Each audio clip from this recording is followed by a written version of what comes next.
there, it's Brooke with WTI. We are expecting our second baby in March, and this time around I wanted a swing that was compact but did it all.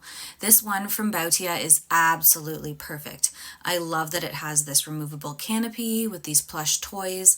It even has a remote with preloaded lullabies.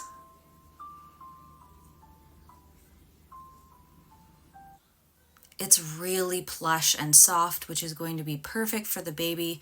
It also has a 5-point harness, which is great. You don't have to worry when they start to get a little more active that they're going to fall out. And it has these great adjustable straps with protection for the baby's neck, which is perfect.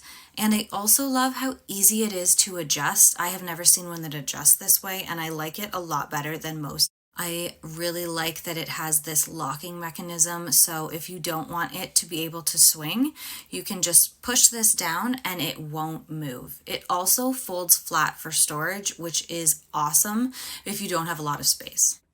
Whether you're looking for yourself or a friend, I highly recommend this baby swing. There are so many options. It's so easy to clean, and I love that it comes with a remote and it has lullabies and Bluetooth. I can't say enough good things about this swing, and you're gonna love it too, but that's just my point of view.